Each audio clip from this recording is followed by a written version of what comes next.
கர்த்தருடைய பரிசுத்த நாமத்திற்கு மகிமை உண்டாவதாக. தேவன் அருளிய மினிஸ்ட்ரி மூலமாக உங்களோடு தொடர்பு கொள்வதிலும் இந்த மகிழ்ச்சி அடைகிறோம். இன்றைக்கும் இந்த நாளிலும் தேவன் நமக்கு கொடுக்கிற வார்த்தை அப்போஸ்தலர் 1 அதிகாரம் 8 வசனம்.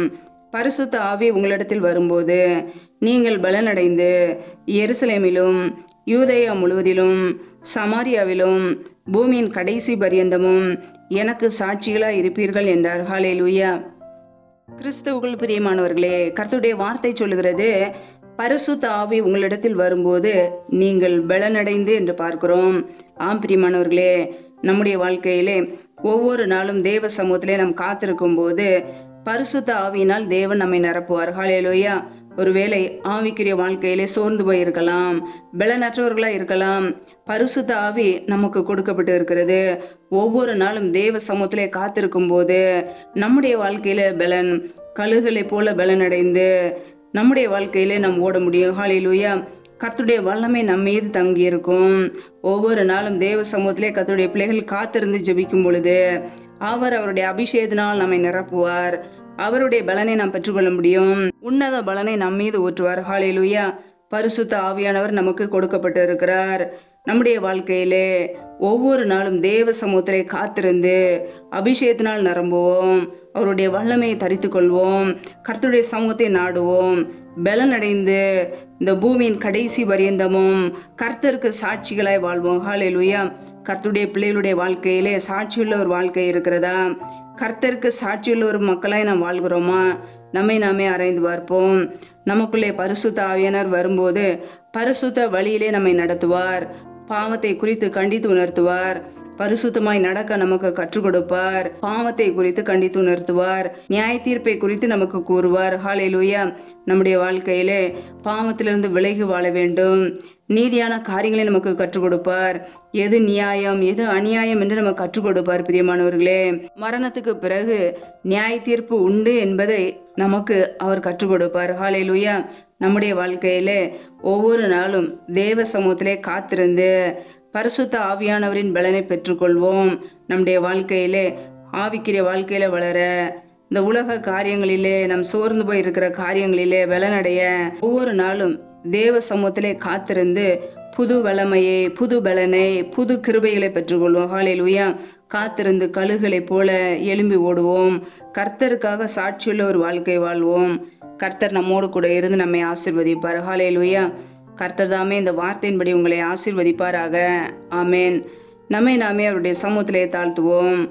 எங்களை அதிகமாய் நேசிக்கிறீங்கள் அன்பின் பரலோக தகப்பனே, மெய் துதிக்கிறோம், ஸ்தோத்திரிக்கிறோம். அப்பா, இந்த இரவு நேரத்துக்கு அவனுடைய சமூகத்திலே வருகிறோம். இந்த நாள் முழுவதும் எங்களை பத்திரமாய் பாதுகாத்து கொண்டீரே, அதற்காக ஸ்தோத்திரம். ஒவ்வொரு நாளும் கனிமணி போல எங்களை பாதுகாத்து கிருபையோடு ஜீவனோடு வைத்திருக்கிறீரே, நன்றி அப்பா. ஒவ்வொரு நாளும் எங்களுடைய தேவைகளை சந்திக்கிறீரே, நன்றி.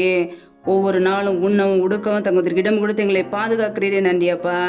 இணைந்திருக்கிற ஒவ்வொரு குடும்பங்களையும் ஆசீர்வதிங்க. பிள்ளைகள் செய்கின்ற வேலைகளை, தொழில்களை, வியாபாரங்களை ஆசீர்வதிங்க. கையின் பிரயாசங்களை பெருக பண்ணுங்க. எந்தெந்த குடும்பங்களிலெல்லாம் திக்கற்றவர்களாய் தனிமையோடு வாழ்கிறார்களோ என் தேவன் அவர்களுக்கு உதவி செய்யுங்க. திக்கற்றவர்களுக்கு நீரே சகாயர். என் தேவன் மாத்திரமே உதவி செய்ய முடியும். இப்படி நன்மையினால் நிரப்புங்கப்பா. யாரெல்லாம் வேலை இல்லாமல் கஷ்டப்படுகிறார்களோ என் தேவன் பிள்ளைகள் படிப்புக்கேற்ற நல்ல வேலைகளை ஏற்படுத்தி கொடுங்கப்பா. திருமணமாகி நீண்ட நாட்களாக குழந்தை இல்லாமல் கஷ்டப்படுகிற ஒவ்வொரு குடும்பங்களையும் இப்படியே கரங்களிலே அர்ப்பணிக்கிறோம். என் தேவன் ஆசீர்வதிங்க. பிள்ளைகள் கர்த்தரால் வரும் சுதந்திரம், கற்பத்தின் கனி அவரால் கிடைக்கும் பலன் என்று வேதத்திலே வாசிக்கிறோம். கற்பத்தின் கனியில் இருக்கிற தடைகளை முற்றிலுமாக நீக்கி போடுவீராக. ரீபா கபரா ஷகரக துரி கரதரபலா ரபா கபரா சந்த ரதன கதரபலா. தடைகள் விலகுவதாக இயேசு கிறிஸ்துவின் நாமத்தினாலே. ரீ கபூர சந்த ரதன கதரபலா. என் தேவன் ஆசீர்வதிங்க. நம்முடைய கரங்களிலே அர்ப்பணிக்கிறோம். எந்தெந்த குடும்பங்களிலெல்லாம் கணவன் மனைவிக்கிடையே பிரிவினையோடு பிரச்சனையோடு வாழ்கிறார்களோ என் தேவன் அந்த குடும்பத்தை சந்திங்க. குடும்பத்திலே சமாதானத்தை கொடுங்கப்பா. சிலுவையில் சிந்திய ரத்தத்தினாலே எங்களுக்கு சமாதானத்தை உண்டாக்கியவர். ஒவ்வொரு குடும்பத்திலும் தெய்வீக சமாதான ஆளுகை செய்யட்டும். நன்மையினால் நிரப்புங்க. எந்தெந்த குடும்பங்களிலெல்லாம் பலவீனத்தோடு சோர்வோடு வியாதியோடு கஷ்டப்படுகிறார்களோ என் தேவன் அவர்களை சுகமாக்குங்கப்பா. பலவீனத்தில் நம்முடைய பலன் பரிபூரணமாய் விளங்கட்டும். என் தேவன் ஆசீர்வதிங்க. நம்முடைய கரங்களிலே அர்ப்பணிக்கிறோம். சத்துரு கொண்டு வருகிற எல்லா போராட்டங்களுக்கும் பிரச்சனைகளுக்கும் தீமைகளுக்கும் மரண பயங்களுக்கும் இருளின் அதிகாரங்களுக்கும் நாச மோசங்களுக்கும் தீமைகளுக்கும் விலைக்கு எங்களை பாதுகாத்து கொள்ளுங்க. இப்படியே ரத்த கோட்டைகளை எங்களை அர்ப்பணிக்கிறோம். இப்படியே கிருபைகளை அர்ப்பணிக்கிறோம். அதிகாலையில் எழுந்துடைய சமூகத்திலே காத்திருக்க பலன் தாங்க முற்றிலுமாக தாழ்த்தி ஜெபிக்கிறோம். எல்லா துதி கன மகிமையெல்லாம் ஒருவருக்கே செலுத்துகிறோம். இயேசு கிறிஸ்துவின் மூலம் ஜெபிக்கிறோம் ஜீவனுள்ள நல்ல பிதாவே, ஆமேன். கர்த்தர் தாமே உங்களையும் உங்கள் குடும்பங்களையும் ஆசீர்வதிப்பாராக.